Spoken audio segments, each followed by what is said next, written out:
Le compte à rebours est lancé depuis ce dimanche 22 juin, 48 heures après le congrès du RHDP. Les Ivoiriens demeurent dans le doute concernant la candidature ou non de leur président pour un 4e mandat consécutif en 2025. Charles Blé Goudé en tournée en Europe, une occasion peut-être de clarifier les choses avec Tidjane Thiam du PDCI. Merci de nous rejoindre dans l'Intelligent Club de ce mardi. Soroja Bekajan, Charinguesson, merci également d'être sur ce plateau. Bonsoir. Bonsoir Adji. Bonsoir Adji, bonsoir à tous. Jingle et on se retrouve juste après.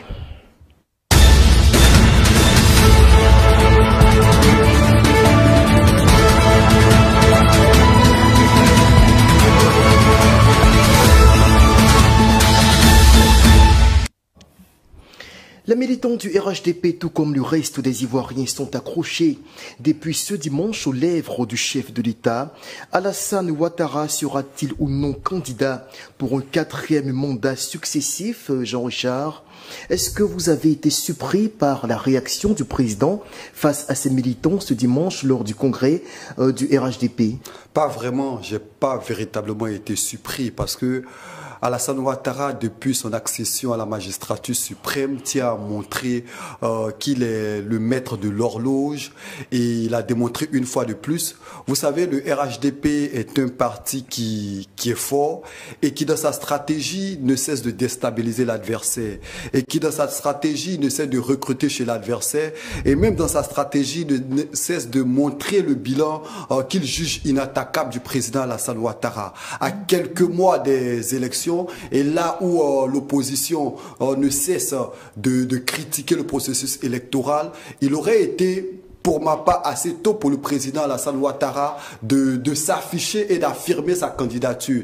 Et puis, il a dit dans son discours, comme on le disait hier, qu'il est le président de tous les Ivoiriens. Et je pense qu'il aurait été inopportun, me semble-t-il, pour lui, d'annoncer sa candidature face aux partisans du RHDP. Seulement, ceux qui lui demandent d'être candidat ne sont pas les Ivoiriens, il s'agit ici de ses propres partisans. C'est-à-dire que nous sommes à un congrès du RHDP.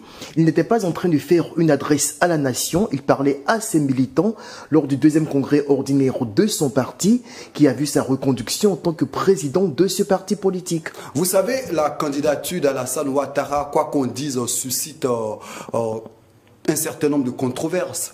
On en parle, ira-t-il, s'abstiendra-t-il d'y aller? Donc à ce niveau-là, je pense que il le sait, sa candidature implique toute la Côte d'Ivoire. C'est vrai que lorsqu'on a observé les pré-congrès dans toute la Côte d'Ivoire, les militants, la fanbase du RHDP a appelé à une nouvelle candidature du président Alassane Ouattara. C'est vrai, vous l'avez souligné, qu'il est le président du RHDP. C'est d'ailleurs à l'issue de la modification de la Constitution que le chef de l'État est maintenant, peut-être maintenant, président d'un parti politique. Mais je pense qu'au regard de la situation politique, au regard du calendrier électoral qui est critiqué par bon nombre de partis, il a jugé utile d'être à l'heure actuelle d'annoncer sa candidature. Et je pense qu'il joue de stratégie, il essaie de voir plus ou moins ce que l'adversaire, plus ou moins les partis d'opposition vont faire face au fait qu'il n'ait pas prononcé sa candidature. Je pense qu'il est dans une sorte de stratégie et de voir véritablement jusqu'à où l'opposition peut aller dans ce bras de fer vis-à-vis du processus électoral. Soroja Biga, pour les partisans de l'opposition, Alassane Ouattara a reculé. C'est ce qu'insinuait Damana Picasse, cadre du PPACI, lors d'une conférence de presse hier, en revenant sur les propos du chef de l'État lors du 2e congrès ordinaire du RHDP à Ebimpe. Dans le même temps, pour ses partisans, je parle des partisans du RHDP, leur leader fait preuve de retenue parce qu'il entretient un certain suspense à dessein. Vous, quelle est votre lecture justement de cette annonce qui a quelque peu désarçonné l'opinion publique ce dimanche? Les deux communications sont légitimes. Au niveau de l'opposition, il est tout à fait normal qu'un Damana Picasse fasse de la récupération et tourne la situation en leur faveur. Voilà, il est clair, puisqu'on a entendu Laurent Gbagbo dire que le président Alassane Ouattara n'allait pas faire un 4e mandat et qu'il allait s'y opposer. Et alors, quand il vient annoncer qu'il n'a pas encore pris sa décision, voilà, ça va à l'avantage du PPACI qui avait déjà lancé une offensive. Vous comprenez? Du côté du RHDP, il était important de savoir communiquer parce qu'il faut le reconnaître, c'est une déception. L'ensemble des militants s'attendaient à ce que le président accepte l'appel Mais il faut observer le président Alassane Ouattara de près pour savoir comment il communique. Il y a eu des faits antérieurs qui pouvaient nous permettre d'anticiper, de comprendre plus tôt comment il fonctionne. En 2020, il n'a pas vite annoncé sa candidature. C'est pas maintenant qu'il va annoncer. Nous sommes au mois de juin. Il y a encore quelques mois qui vont s'écouler avant qu'on arrive au mois d'octobre. Et il était dans un cadre purement partisan. Justement, est-ce qu'on s'achemine vers le schéma de 2020 lorsque, à la faveur de son discours pour la fête de l'indépendance, il en a profité pour annoncer sa candidature, justement après la mort de son dauphin, Amadou Gon Coulibaly? Oui, j'ai rédigé un article dessus au mois de février et je suis convaincu que le président Alassane Ouattara va annoncer sa candidature au soir du 6 août 2025. Il a répété, il a dit pendant son discours lors du congrès, je suis le président de tous les Ivoiriens. Allez-y comprendre que quelque chose, il y a un message subliminal qu'il renvoie dans cette phrase. Pendant qu'on l'appelle, pendant qu'on lui lance un message, on lui dit accepte la candidature, il dit je suis le président de tous les Ivoiriens. Donc ce n'est pas dans ce contexte-là, ce n'est pas dans ce cadre purement partisan que je vais annoncer ma candidature. Pour vous, sa candidature ne fait plus aucun doute à l'heure actuelle. Vous êtes quasiment certain qu'il va y aller pour un 4e mandat? Oui, moi j'en ai la certitude. Et compte tenu du contexte actuel, avec les gros morceaux que nous avons dans l'opposition, il ne peut pas faire autrement. Il y a un Tidjane Thiam qui est là, il y a Laurent Gbagbo qui est sur la scène politique. Ni Tidjane Thiam, ni Laurent Gbagbo, ni Charles Boudin ne sont éligibles dans les conditions actuelles. Pour l'instant. Mais je suis convaincu que d'ici quelques semaines ou d'ici le mois prochain, on aura de bonnes nouvelles. Il y aura forcément de la fumée blanche. Même si les 4 leaders de l'opposition qui ont été radiés de la liste ne sont pas totalement intégrés, il y aura forcément 2 ou 3, voire une personne qui sera intégrée. Et vous allez voir que la dynamique va changer, le discours va changer au niveau de l'opposition. Parce que faut pas se focaliser seulement sur les candidatures, il y a plusieurs enjeux. Vous comprenez? Derrière la réinscription de ces leaders-là, il y a encore d'autres enjeux comme l'audit de la liste, la restructuration de la CEI, la réforme de l'institution. Voilà. Donc, je ne suis pas surpris par la décision que le président prend. Il y a un suspense. Mais c'est pas une décision, hein, par l'attitude qu'il a eue. Je veux dire, c'est une décision. Il n'a pas encore pris de décision. Ouais, je veux dire, c'est une décision aussi. Ne pas décider maintenant, c'est aussi une décision. Voilà, je ne suis pas surpris et nous attendons le 6 pour savoir, pour être situé véritablement. Très bien. Jean-Richard Nguessan, aujourd'hui, au sein du RHDP, les bases militantes sont dans une certaine inquiétude d'après ce qui nous revient comme écho. On se demande si Ouattara fera comme il a fait déjà en 2020, c'était pas une première, quand il a préféré désigner un dauphin pour représenter le parti aux élections présidentielles. Malheureusement, la première tentative a été un échec avec le décès prématuré du Premier ministre Amadou Gon Coulibaly, qui était justement celui qui était désigné pour porter les couleurs du parti présidentiel à l'élection d'octobre 2020 aujourd'hui. Est-ce qu'un tel schéma peut être envisagé dans les conditions actuelles? C'est-à-dire, Ouattara dit « je me retire ». Est-ce que le RHDP serait prêt à accepter l'idée d'un plan B quand dans les pré-congrès, le seul message qui est revenu, c'est que le plan de A à Z, il reste uniquement Alassane Ouattara? Vous savez, le RHDP, quoi qu'on dise, reste un parti fort. On l'a vu à l'issue des élections de mi-mandat, au regard même de son implantation, au regard du nombre de maires, au regard du nombre de députés. On a vu une marée orange dans la quasi-totalité des villes de la Côte d'Ivoire. Et après, le bilan de Ouattara parle pour lui-même et les cadres du parti ont tendance à présenter ce bilan-là comme un bilan étant inattaquable. Et c'est à ce niveau-là, je me dis que qu'importe le candidat qui sera porté par le RHDP a de fortes chances parce que le RHDP a l'appareil politique, a l'appareil d'État aujourd'hui. Non, permettez qu'il finisse. Le RHDP a l'appareil d'État. Et puis on l'a vu, cela ne souffre d'aucune contestation. On l'a vu lors des élections à mi-mandat. Le RHDP a fait une razzia, on a vu une marée orange. Et puis lorsque le parti parle, hier on recevait M. Pitanki qui a évoqué l'électrification au niveau de la Côte d'Ivoire et qui faisait référence à un taux d'électrification de couverture nationale à plus de 94%. Ils évoquent très souvent l'administration, il y a énormément de recrutement. Ils évoquent l'éducation nationale. Donc vous voyez, au regard de tout ce que je viens de numérer, le RHDP, quoi qu'on dise, se présente comme un parti fort. Et puis le parti, il faut le rappeler, a eu le mérite aussi de recruter chez l'adversaire, de déstabiliser chez l'adversaire. Je l'ai dit d'entrée de propos. On se rappelle que le 19 mars dernier, ils ont eu le mérite de piocher quelqu'un comme Tefou une personnalité telle Tefou. Ex-cadre de GPS, proche de Guillaume Soro. On a vu Jean-Yves Esso qui a rejoint les rangs du parti. On a vu des personnalités telles que Aïdjo qui était membre du PDC du côté de Port-Boué, tels que Youssouf Balokoun. Donc c'est un parti qui non seulement présente son bilan, mais a le mérite aussi d'avoir l'appareil de l'État et de déstabiliser l'adversaire. Donc l'un mis dans l'autre. Quoi qu'on dise aujourd'hui, il est très très difficile pour l'opposition de battre le RHDP. Et puis, je me dis, Alassane Ouattara a la possibilité de placer un dauphin sur le vœu. Et il ne suffit que de dire un mot pour que la fanbase suive le mot d'ordre qui sera lancé par le président Alassane Ouattara. Moi, je vais lui poser une question et je vais intervenir également. Vous me permettez? Bon. Je préfère que vous enchaîniez, que vous réagissiez peut-être à ces propos, parce que vous avez certainement envie de le faire, mais dans le même temps, je rajouterai justement à votre volonté d'intervenir cette question. Est-ce qu'aujourd'hui, un plan B, quel qu'il soit, peut être adoubé par les militants quand on revient sur les propos tenus par Patrick Hachi, le président du Congrès, le dimanche dernier, qui suppliait littéralement Alassane Ouattara d'accepter, comment est-ce que je vais le dire, la volonté des militants de le voir briguer un autre mandat. Il a dit, président, ne nous laissez pas, faites-le, même si vous ne voulez pas le faire pour vous-même, faites-le au moins pour Dieu. Est-ce qu'aujourd'hui, au RHDP, l'idée d'un plan B est quelque chose d'envisageable? C'est possible. Il faut connaître le RHDP pour parler de cela. C'est un parti qui est très soumis aux décisions du président Alassane Ouattara. Quand le président Alassane Ouattara décide, tout le monde s'aligne. Donc je pense qu'il n'y a pas de souci. Si le président décide aujourd'hui de ne pas être candidat, c'est vrai que ça va susciter de l'émotion un peu partout. Mais les heures qui vont suivre, tout le monde va s'aligner. On a vu en 2020, le président avait désigné l'ex-premier ministre Amadou Gon Coulibaly. Tout le monde s'est aligné derrière sa candidature. Il faut reconnaître que c'était pas quelqu'un d'assez puissant, qui était assez charismatique, mais il a fallu quelques mois, quelques semaines pour le repositionner. On a vu le maillage qu'il avait commencé à faire. On a vu un peu l'engouement que ça a suscité sur la scène politique en Côte d'Ivoire. Donc le président Alassane Ouattara aujourd'hui, il a toutes les cartes en main.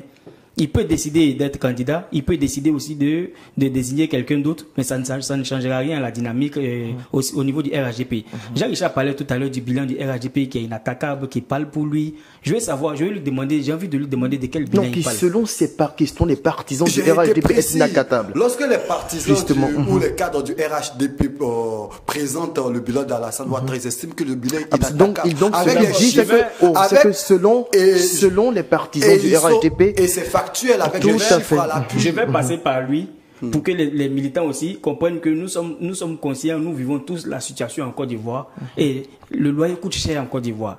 L'électricité coûte cher, le transport coûte cher. Et la Côte d'Ivoire aujourd'hui, vous êtes sans savoir que la Côte d'Ivoire est sur la liste grise du Gafi. Nous sommes sur la liste noire de la Commission européenne. Aujourd'hui, pas plus tard que ce soir là, il y a deux citoyens qui ont été jugés pour détournement de plus de 3 milliards. Le pôle pénal économique et financier, moi j'ai salué l'initiative de la création de ces institutions-là qui permettent de lutter contre la corruption. Nous avons l'AGRAG, le pôle pénal, la haute autorité de la bonne gouvernance. Mais jusque-là, il n'y a pas assez de condamnations assez poignantes pour pouvoir dissuader ou pour pouvoir mettre fin à cette vague de corruption qui nous envahit. Aujourd'hui, la corruption touche plus de 10% de notre budget. C'est compliqué. Donc aujourd'hui, quand on parle du bilan, il faut regarder aussi dans le panier de la ménagère, dans quelles conditions les Ivoiriens vivent. Nous avons vu les enseignants, la grève qui a perturbé le programme de l'année scolaire cette année. N'eût été leur engagement professionnel, on n'allait pas avoir le résultat que nous avons eu. Vous savez dans quelles conditions un instituteur vit à Zoukoubé ou à Zionoula? Je vais pas vous laisser parler. Non. Votre temps de parole est malheureusement achevé. En fait, je vais répondre. Jean-Richard, vous aurez la parole dans quelques instants parce que vous avez 5 secondes pour conclure. Non, s'il vous plaît, ce que je vais dire est important. Mais vraiment 10 secondes tout au plus. Quand il parle de l'opposition et qu'il dit que le RHDP aujourd'hui est un parti assez puissant, je vais vous rappeler que en 2010, Laurent Gbagbo a eu 38%. Le président Henri Konan Bédié a eu 25%. Quand on totalise les deux, ça fait 63%. Aujourd'hui, ces deux partis décident de se mettre ensemble. Je ne parle même pas de Simone Yves qui va suivre, de Charles Bleu Goudé, de Guillaume Soro qui est de l'autre côté. Vous ne pensez pas que mathématiquement, cette coalition peut faire la différence? Les réalités ont changé entre temps. Les réalités ont changé dans quelle direction? Les réalités ont changé. Je vais répondre rapidement. En faveur de qui? Vous savez, on avait là le président Henri Konan Bédié. Et comme je disais, le président Henri Konan Bédié, c'est un parcours, c'est un ancrage politique.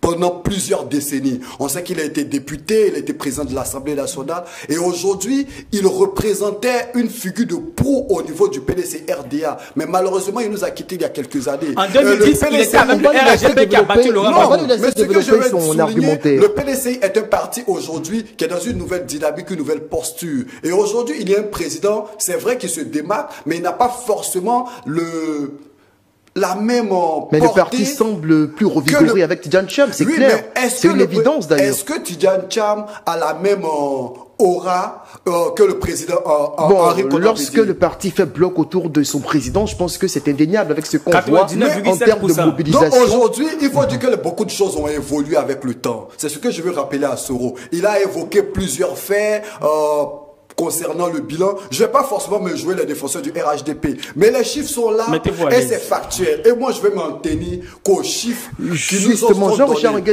Avant, assez rapidement, si vous permettez, parce que je veux rebondir sur un fait qu'il a évoqué. Aujourd'hui, qu'est-ce que les chiffres nous donnent? Aujourd'hui, on nous fait savoir, au niveau de l'administration publique, que le salaire le plus bas, il y a quelques années, il y a 10 ans en arrière, était de 80 000 francs. Combien coûtait un studio? Je viens, le salaire le plus bas. Combien coûtait un studio à Abidjan? On va lui laisser développer. Le salaire le plus bas, il y a quelques années, était de 80 000 francs au niveau de la fonction publique. Aujourd'hui, le salaire le plus bas est de 143 000. Il y a beaucoup de choses à faire. Beaucoup n'est pas parfait, mais beaucoup de choses, faut le reconnaître. Aujourd'hui, on parle de gratification du fonctionnaire. On parle d'une certaine évolution. Non, par moment, il faut reconnaître plus ou moins ce qui a été fait. Lorsqu'on prend peut-être de 2011 à aujourd'hui, il y a eu beaucoup d'évolutions. C'est vrai, beaucoup reste à parfait, mais reconnaissez Soro, ayez la gentillesse et l'honnêteté intellectuelle aussi de reconnaître que les choses... Non, justement, Jean-Richard, vous aviez envie de réagir, mais dans le même temps, puisqu'on s'achemine justement vers la conclusion de ce chapitre concernant la candidature ou non du président Ouattara, l'on se demande, quelle que soit la décision que pourrait prendre le chef de l'État sortant, s'il décidait de toute façon de repartir pour un autre quinquennat, quelle serait la réaction de l'opposition? C'est clair qu'il y aurait des protestations. Et s'il décidait de se retirer, est-ce que pour autant cela calmerait les ardeurs dans un contexte où l'on sait que les 4 grands leaders de l'opposition sont disqualifiés sur le plan juridique? Vous savez, l'opposition ne fait pas forcément une fixation sur la candidature du président Alassane Ouattara.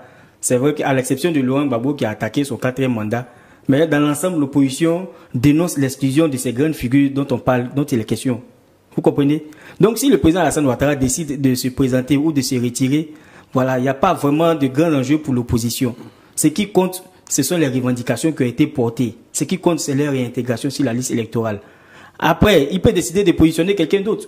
Moi, je ne nie pas, je ne suis pas dans le déni, je ne nie pas le potentiel politique du RHDP.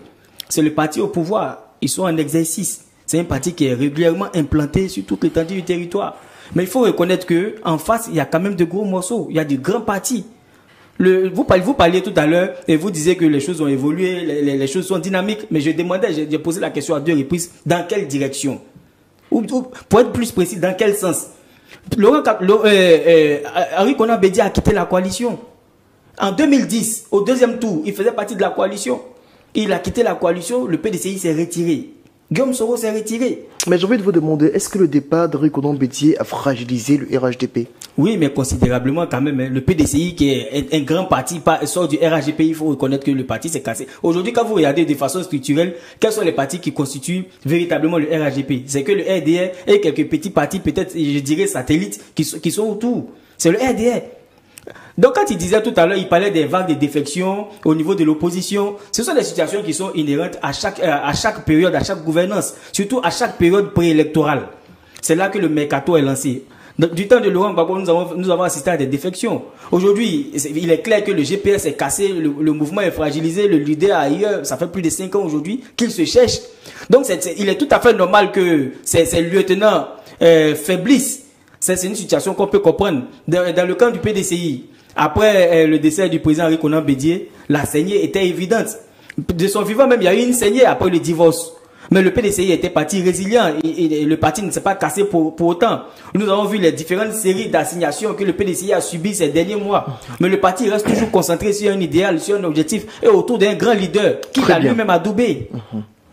Alors, Jean-Richard, la question que j'ai posée à Soro, je vous la retourne. Quelle que soit la décision que prendra Ouattara, est-ce que vous pensez que l'opposition saurait s'en accommoder?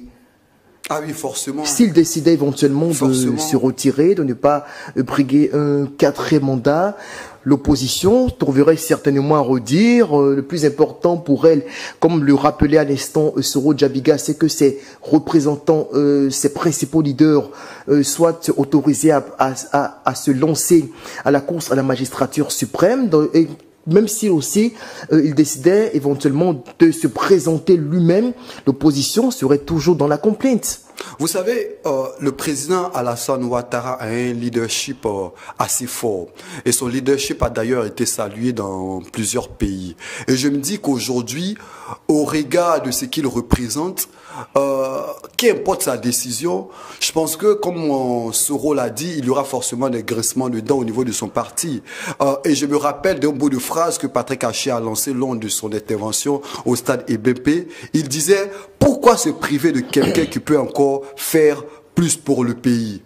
Et qui en janvier dernier déclarait devant le corps diplomatique qu'il se sent la pleine forme de poursuivre son activité à la tête de l'État de Côte d'Ivoire. Donc, quoi qu'on dise, le président Alassane Ouattara reste dans une posture où il a envie d'y aller. Mais après, je me dis qu'au niveau du RHDP, il y a énormément de cadres. On a des personnalités telles que Teboko Meïlé, qui est le vice-président, qui est un technocrate. C'est vrai que c'est un homme assez effacé, mais c'est une personnalité, n'empêche, du RHDP. Il y a Patrick Haché qu'on a assisté à l'instant avec un parcours élogieux, une trajectoire assez admirable. C'est quelqu'un qui a le temps policier, qui, du sud comme au nord, peut avoir des militaires, des personnes même de l'opposition qui peuvent décider de s'aligner si éventuellement il était le choix du RHDP. Donc je pense que qu'importe le choix du RHDP, il sera difficile pour l'opposition, mais je pense qu'au niveau de l'opposition aussi, il y a des stratégies forcément qui sont en train d'être développées au cas où c'est le président Alassane Ouattara qui éventuellement se lançait dans la course. Quelle est la posture à adopter?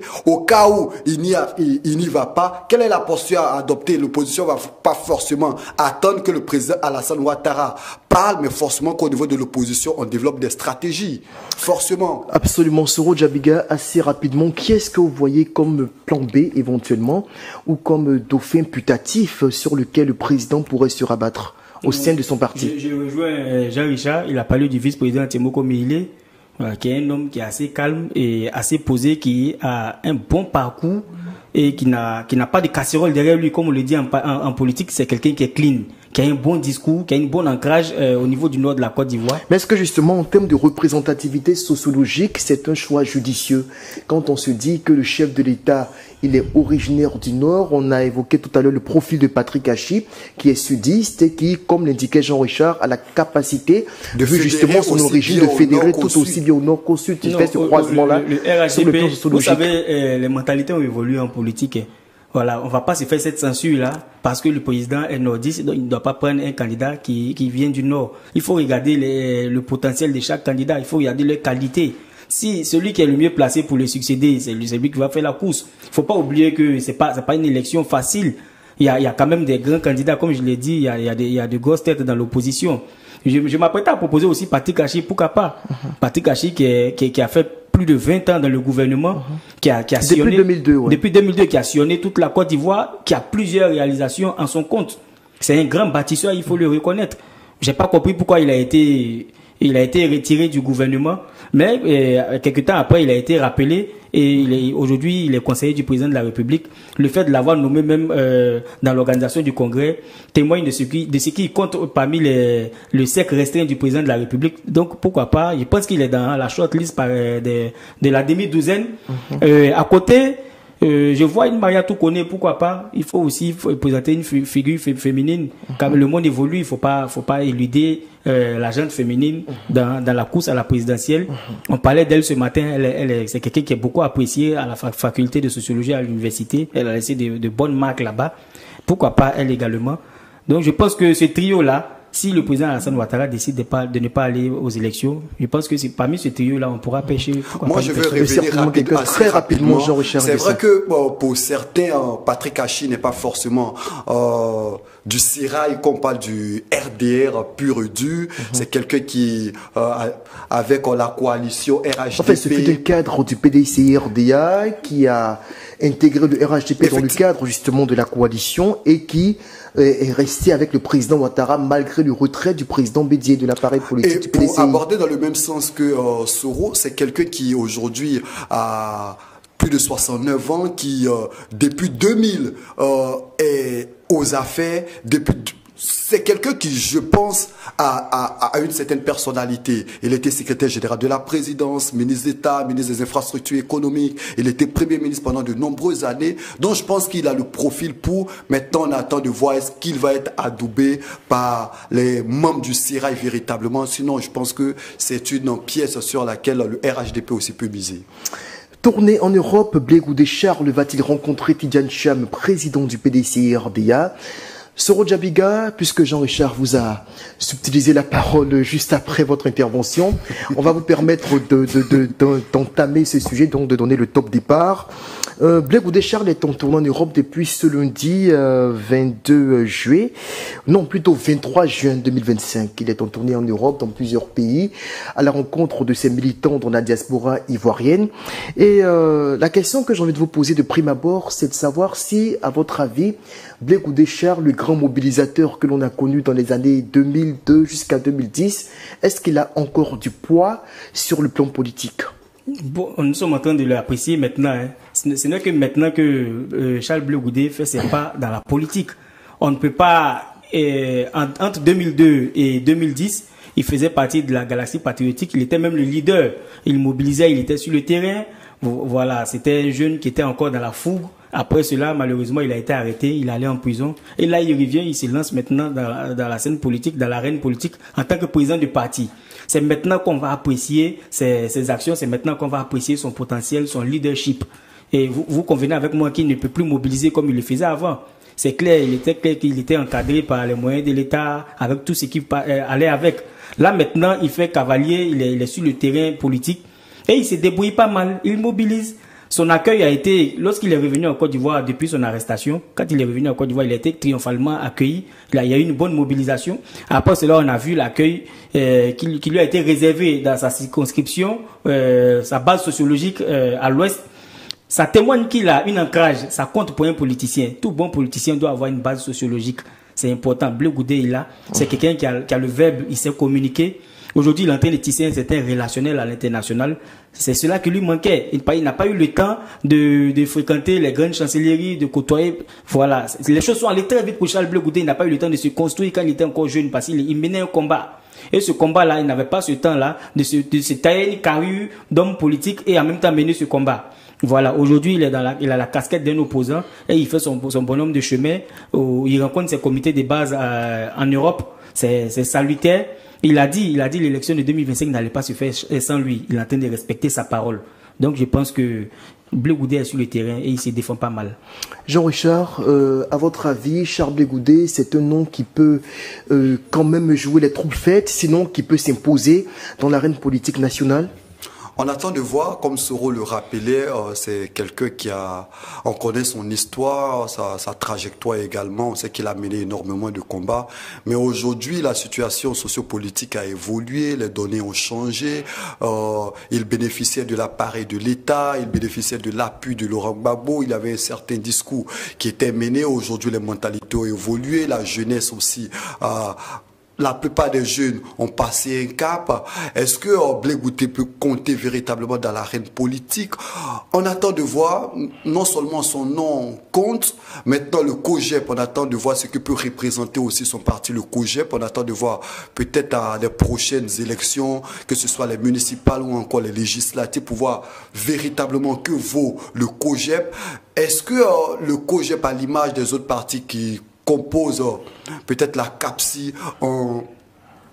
Est-ce que ces différents partis-là ont véritablement un poids Moi, c'est la question que je me pose aujourd'hui. Si le COGEP ou encore le MGC ou encore d'autres partis, l'URD avaient un certain poids, on n'aurait pas vu le PDC RDA s'amouracher aujourd'hui avec le PPACI. C'est certainement parce que ces partis-là n'ont pas forcément le poids ou n'ont pas donné peut-être les attentes escomptées par le PDC, n'ont pas forcément été...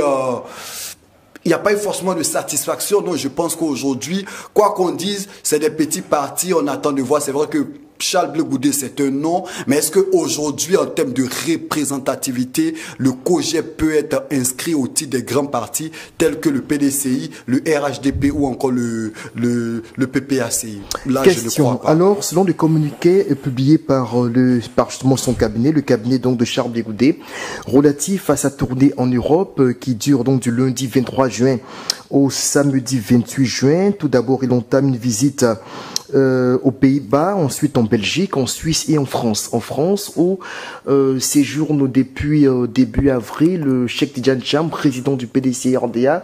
Est-ce qu'aujourd'hui une rencontre entre les deux personnalités s'impose quand on sait que Tidiane Cham vient de nouer une alliance stratégique avec le PPAC de Laurent Gbagbo. Dans le même temps, Laurent Gbagbo qui n'est pas en de bons termes avec son ex-mobilisateur en chef, Charles Blé Goudé. Ça sera peut-être l'occasion d'une rencontre de vérité entre les deux hommes, Soro Djabiga? Oui, il est clair. À l'instar de Daniel Boli-Claveri, il est clair que tous les partis qui composent la CAPSI doivent se prononcer sur cette signature de convention. Et tous ces partis-là sont souverains. Ils sont libres d'adhérer ou de se retirer. Donc je pense qu'il est important aujourd'hui que le COGEP rencontre le président du PDCI pour savoir ce qu'il en est. D'autant qu'il n'était pas présent quand il y a eu la signature. Voilà une bonne occasion de rencontrer Tidiane Cham et discuter avec lui et revoir, s'il le faut, l'orientation du combat à mener. Et il y a un problème qui est factuel que nous savons tous, c'est le problème aujourd'hui qui oppose Charles Blé Goudé à Laurent Gbagbo. Et si Tidiane Cham se proposait aujourd'hui en médiateur, il faut faciliter les relations entre les deux hommes pour que la lutte puisse avancer. Donc je pense que la rencontre est probable, je pense que la rencontre va se faire. Très bien. Jean-Richard, mais justement, j'ai envie de vous demander, est-ce que vous pensez que Tidiane Cham peut avoir la posture, le verbe nécessaire, les mots qu'il faut pour rassurer Charles Blé Goudé quant à la nécessité, sinon à l'impératif du Front commun qui a été formé avec le PPACI et dans le même temps envisager une sorte d'intégration de certains partis de la CAPSI à l'intérieur de ce Front commun, comme le suggère Daniel Boli-Claveri. Sinon, pourquoi pas le convaincre d'intégrer l'idée d'une force commune de l'opposition qui allierait et le Front commun et la CAPSI malgré les divergences qui existent entre Charles Blé Goudé et Laurent Gbagbo par exemple. Vous savez, le communiqué de la CAPSI est assez clair. Et c'est vrai que dans ce communiqué, on observe que Simone Yves Gbagbo a fait preuve de courtoisie, de respect ou encore d'élégance dans le communiqué. Mais on note que les partis de la CAPSI n'ont pas été informés. Parce qu'elle dit, et je cite dans le communiqué, je ne vais pas prendre mot par mot, mais elle a été informée en même temps que tout le monde. Donc à ce niveau-là, je pense que au niveau forcément de la CAPSI, on se pose des questions. Et le mouvement de Blé Goudé faisant partie de la CAPSI, forcément que lui aussi se pose des questions. C'est vrai qu'au niveau de l'URD, le communiqué est assez clair. Madame Boli-Claveri appelle à un front commun, appelle les uns et les autres à marcher dans cette même dynamique. Mais Madame Boli-Claveri n'a pas peut-être les mêmes rapports avec Laurent Gbagbo ou encore Simone Gbagbo n'a pas forcément les mêmes rapports avec Boli-Claveri. On sait plus ou moins les rapports, il évoquait les rapports entre Charles Blé Goudé et le président Laurent Gbagbo. Peut-être que les rapports entre Madame Boli-Claveri et le président Laurent Gbagbo sont au beau fixe. Mais les rapports entre Charles Blé Goudé et le président Laurent Gbagbo, on le sait tous, sont des rapports tendus. Les rapports avec son ex-femme. Donc au regard de ce qui nous a été donné de voir, de lire, d'entendre dans le communiqué, même si dans le communiqué il y a du respect, mais on sent véritablement que la CAPSI n'a pas été informée. Une certaine distanciation. Ah oui, la CAPSI n'a pas été informée. Pourquoi? Comment est-ce qu'on peut expliquer le fait que le PDCI, qui est dans une alliance avec la CAPSI, qui défend un certain nombre d'éléments. Et vous partez vous mettre en alliance avec un autre parti pour défendre les mêmes éléments. Après, on se pose des questions. Lorsque vous regardez les revendications de la CAPSI et les revendications au niveau du Front commun, il n'y a pas de différence. Donc après, on se pose des questions. Est-ce que le PDC estime que ces partis-là n'ont pas forcément apporté une plus-value au PDCI RDA? Peut-être que c'est la question. C'est vrai qu'il y a une vingtaine de partis, mais ces partis-là n'ont pas le même poids politique que le PPACI. Le PPACI, c'est un certain nombre de députés. On connaît l'histoire de Gbagbo, on connaît son ancrage, on connaît, même si aujourd'hui il y a des critiques, mais on connaît qui est Laurent Gbagbo en Côte d'Ivoire. Et on sait que le PPACI est un parti qui mobilise. Une force de mobilisation aussi certainement juste après le PDCI dans l'opposition. Donc incontestablement, comme l'appel de tous leurs voeux et certains observateurs, que ces deux formations se mettent ensemble pour accentuer la pression sur le RHDP en vue de faire aboutir les revendications communes à l'opposition. Soro Djabiga, le sort de la CAPSI peut-il être scellé dans les jours qui suivent en Europe? Ça n'a pas d'influence. Je veux dire, pas forcément fermé, je veux dire scellé dans tous les sens. Est-ce que les choses peuvent être clarifiées? Est-ce que le Cheikh Tidiane Cham saura donner les assurances nécessaires à Charles Goudé si éventuellement les deux hommes venaient à se rencontrer? Rien ne nous l'indique actuellement dans l'agenda du président du COGEP, mais est-ce que la CAPSI, tout pourrait être tranché là, en Europe, à la faveur de cette tournée? Les deux hommes peuvent se rencontrer ou pas en Europe, mais cela n'aura pas d'incidence, cela n'aura pas d'influence sur la CAPSI. Vous savez, la CAPSI est dans une bonne dynamique. Il faut regarder de plus près le communiqué qui a été lu par l'ex-première dame Simone Veil. Elle a dit, on peut parler de la même chose sans parler d'une même voix. Ça veut tout dire.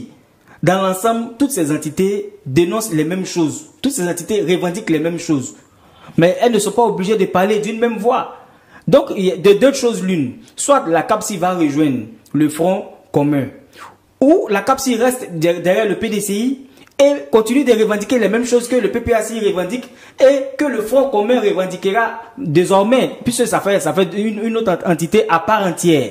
Et nous apprenons que très bientôt, il y a un groupe de soroïstes qui signera aussi le même front commun aussi avec le PPACI et le PDCI. Donc je pense que la CAPSI va se rallier. Il faudrait que nous soyons clairs, soyons réalistes.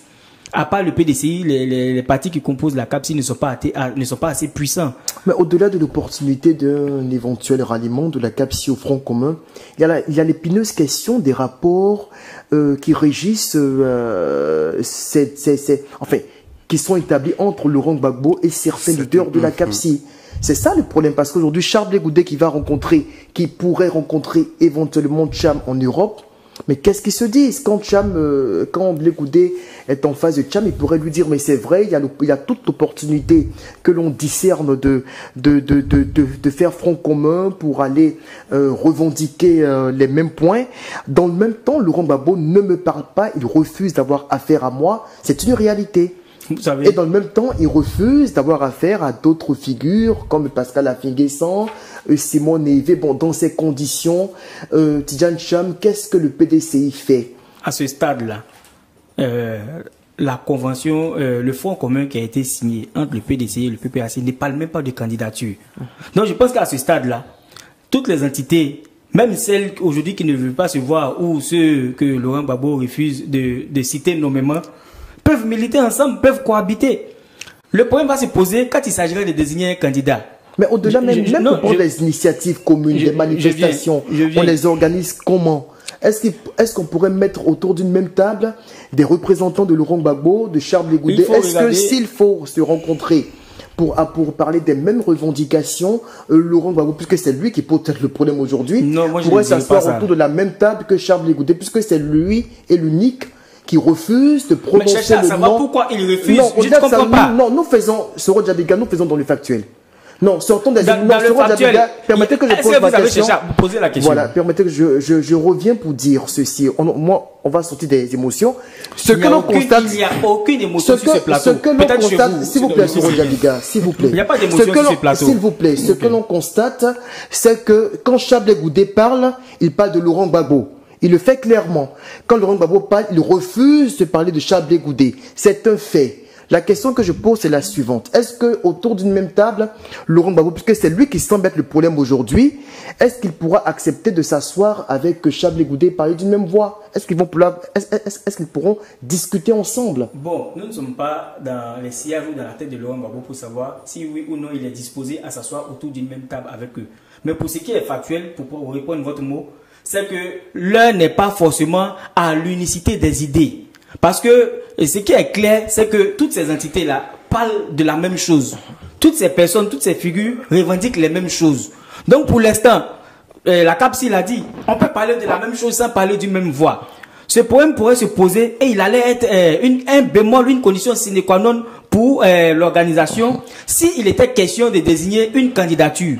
Mais pour l'instant, je me dis que ce problème est minimisable. Maintenant, pour revenir sur les problèmes personnels qui opposent voilà, ces différentes figures de l'opposition, c'est trop facile de dire que c'est Laurent Gbagbo qui pose le problème. Je peux être avec Jean-Richard et on a des problèmes internes. Il sait qu'il m'a fait très mal. Et quand il sort devant les médias, il vient s'incliner pour me saluer, il vient être tout gentil avec moi. Et moi qui refuse de le saluer, c'est moi qu'on accuse parce que je refuse d'adhérer à cela. Donc faut pas aller rapidement dans ces attaques. Votre réaction là-dessus. Je souhaiterais rebondir pour dire que toutes les alliances sont circonstancielles. Merci. Et aujourd'hui, tout reste possible.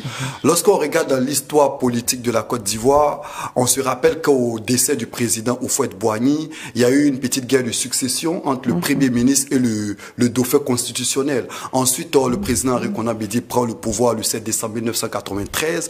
Ensuite, on sait qu'il y a des problèmes il y a un désamour assez énorme entre le président Henri Konan Bédié et le président Alassane Ouattara. Mais après, on est tout de même surpris lorsque le 18 mai 2005, ils décident de se mettre ensemble pour créer le RHDP. Du désamour, on a observé une attente cordiale.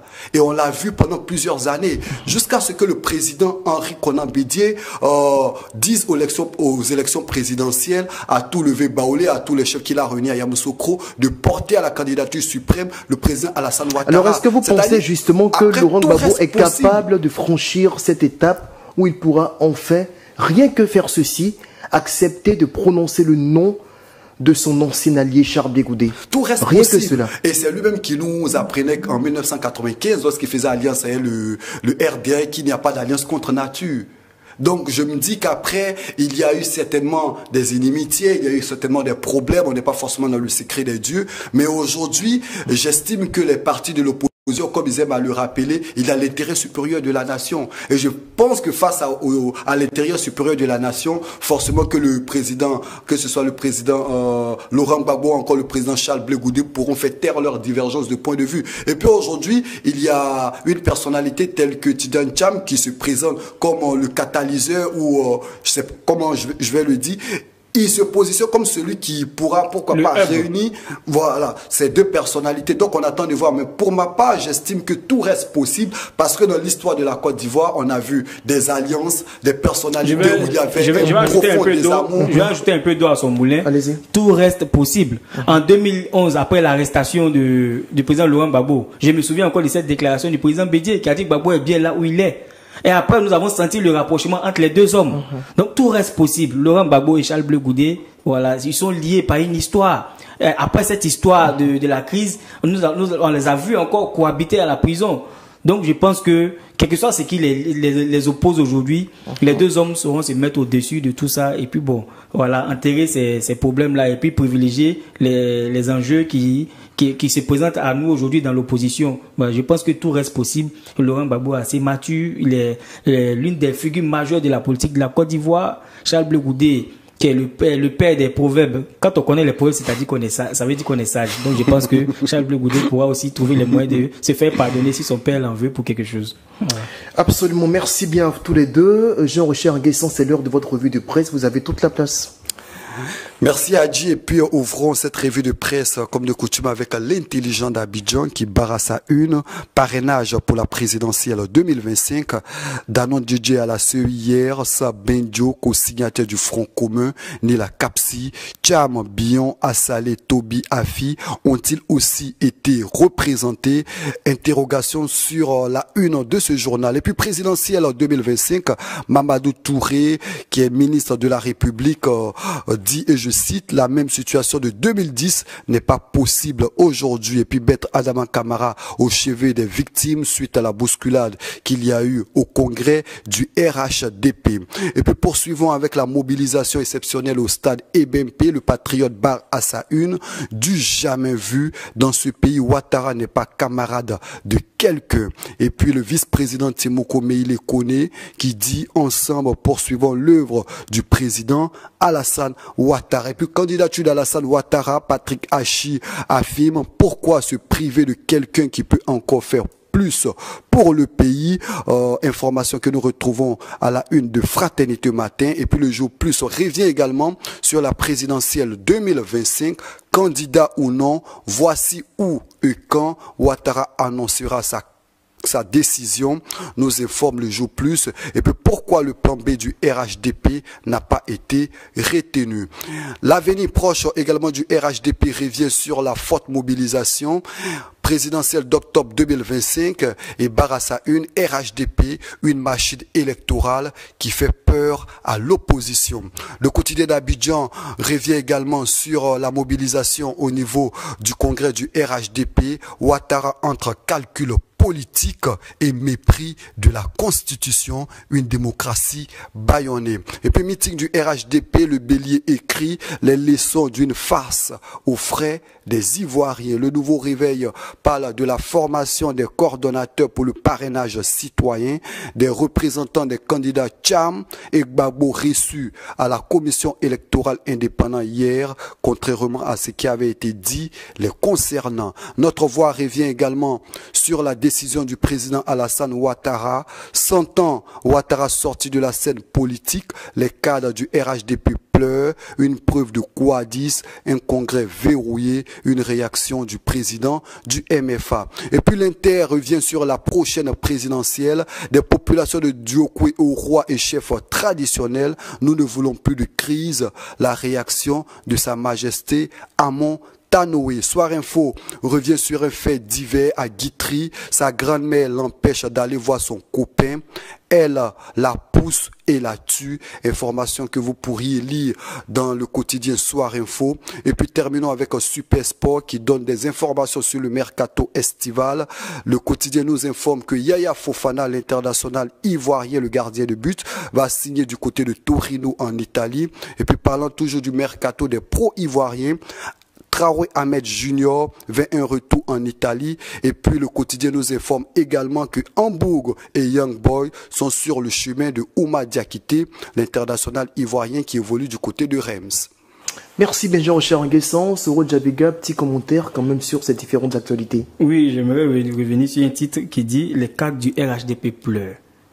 Et ça me gêne un peu ce titre-là. Et c'est factuel, hein, c'est pas le journal qui le dit. Nous avons vécu cela en 2010, lorsque le président Alassane Ouattara a émis la volonté de se retirer. 2020. En 2020, pardon, merci. De se retirer pour promouvoir d'autres candidatures assez jeunes. Nous avons vu des cadres, notamment Kandia Kamara, qui pleurait, qui appelait à sa candidature. 5 ans plus tard, vous continuez de pleurer pour que ce monsieur revienne comme, ayez pitié de lui, il a plus de 80 ans. C'est est-ce à dire que le RHDP a échoué à former la succession? Le président Alassane Ouattara ne va pas continuer à vous défendre. Apprenez à vous défendre, apprenez à vous battre.